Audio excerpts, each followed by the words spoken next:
Letter 248 by Charles Lamb. P.M. June 7, 1819. My dear Wordsworth, you cannot imagine how proud we are here of the dedication. We read it twice for once that we do the poem, I mean all through, yet Benjamin is no common favorite. There is a spirit of beautiful tolerance in it.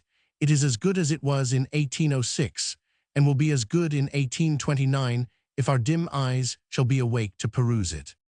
Methinks there is a kind of shadowing affinity between the subject of the narrative and the subject of the dedication.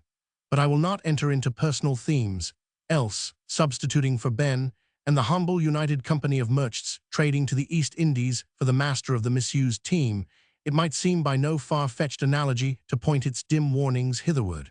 But I reject the omen, especially as its import seems to have been diverted to another victim. Poor Tommy By, whom I have known, as I expressed it in a letter to Manning, man and madman 27 years. He was my gossip in Leadenhall St. But too much addicted to turn in at a red lattice, came wandering into his and my common scene of business.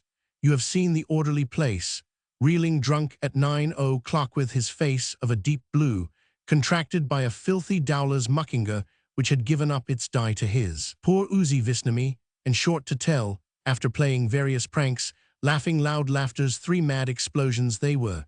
In the following morning the tear stood in his eye, for he found his abused income of clear £600 inexorably reduced to £100. He was my dear gossip, alas. Benjamin. I will never write another letter with alternate inks. You cannot imagine how it cramps the flow of the style. I can conceive Pindar, I do not mean to compare myself to him, by the command of Hiero, the Sicilian tyrant, was not he the tyrant of some place? Fie on my neglect of history, conceive him by command of Hiero, or Perillus, set down to pen an Isthmian or Nemean panger in lines alternate red and black. I maintain he couldn't have done it. It would have been a straight-laced torture to his muse. He would have called for the bull for a relief. Neither could Lycidas or the quirks, how do you like the word, of Samson agonists have been written with 2 inks. Your couplets with points, epilogues to Mr. H and C might be even benefited by the trifount. Where one line, the second, is for point, and the first for rhyme, I think the alternation would assist, like a mold. I maintain it, you could not have written your stanzas on pre-existence with 2 inks. Try another, and Rogers the banker, with his silver standish having 1 ink only, I will bet my ode on tobacco, against the pleasures of memory, and hope, too, shall put more fervor of enthusiasm into the same subject than you can with your 2. He shall do it stands peed in uno, as it were. The wagoner is very ill put up in boards, at least it seems to me always to open at the dedication, but that is a mechanical fault. I reread The White Doe of Rilston. The title should be always written at length, as Mary Sabilla Novello, a very nice woman of our acquaintance, always signs hers at the bottom of the shortest note. Mary told her, if her name had been Mary Ann, she would have signed M.A. Novello, or M only, dropping the A, which makes me think, with some other triflings, that she understands something of human nature. My pen goes galloping on most rhapsodically, glad to have escaped the bondage of 2 inks. Manning had just sent it home, and it came as fresh to me as the immortal creature it speaks of. M sent it home with a note, having this passage in it, I cannot help writing to you while I am reading Wordsworth's poem. I'm got into the 3rd canto, and say that it raises my opinion of him very much indeed.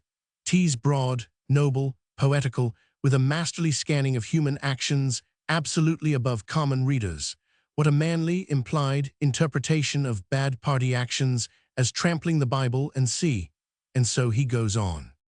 Footnote NBM, from his peregrinations, is 12 or 14 years behind in his knowledge of who has or has not written good verse of late. I do not know which I like best, the prologue, the latter part specially, to P. Bell, or the epilogue to Benjamin. Yes, I tell stories, I do know. I like the last best, and the wagoner altogether as a pleasanter remembrance to me than the itinerant. If it were not, the page before the first page would and ought to make it so.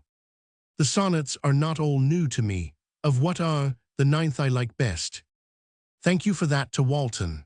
I take it as a favor done to me, that being so old a darling of mine, you should bear testimony to his worth in a book containing a deity.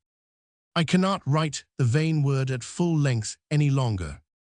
If, as you say, the wagoner in some sort came at my call, oh, for a potent voice to call forth the recluse from his profound dormitory, where he sleeps forgetful of his foolish charge the world. Had I 3 inks, I would invoke him. Talfourd has written a most kind review of J. Woodville, and see, in The Champion, he is your most zealous admirer in solitude and in crowds. H. Crabbe Robinson gives me any dear prince that I happen to admire, and I love him for it and for other things. Alsager shall have his copy, but at present I have lent it for a day only, not choosing to part with my own. Mary's Love. How do you all do, amanuenses both, marital and sororal? Wordsworth had just put forth The Wagoner, which was dedicated to Lamb in the following terms. My dear friend, when I sent you a few weeks ago the tale of Peter Bell, you asked why The Wagoner was not added. To say the truth, from the higher tone of imagination and the deeper touches of passion aimed at in the former, I apprehended this little piece could not accompany it without disadvantage. In the year 1806, if I am not mistaken, The Wagoner was read to you in manuscript, and as you have remembered it for so long a time, I am the more encouraged to hope that, since the localities on which the poem partly depends did not prevent its being interesting to you, it may prove acceptable to others. Being, therefore, in some measure the cause of its present appearance, you must allow me the gratification of inscribing it to you, in acknowledgment of the pleasure I have derived from your writings, and of the high esteem with which I am very truly yours. The poem, which had been written many years before, tells the story of Benjamin, a wagoner in the Lake County, who one stormy night, succumbing to the temptations of the Cherry Tree Inn, fell from good estate. Lamb's asterisk stand, of course, for Charles Lamb. Your stanzas on pre-existence, the ode on intimations of immortality. The Pleasures of Hope was Campbell's poem. Mary Sabilla Novello was the wife of Vincent Novello, the organist and Lamb's friend. The White Doe of Rylstone had been published in 1815. The 9th sonnet, certain sonnets had been published with The Wagoner, the 9th was that beginning. Grief, thou hast lost an ever-ready friend. Wordsworth's sonnet upon Walton begins, while flowing rivers yield a blameless sport.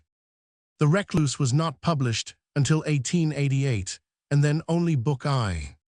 The Champion, in which Talfourd reviewed Lamb's works, had now become the property of John Thelwall.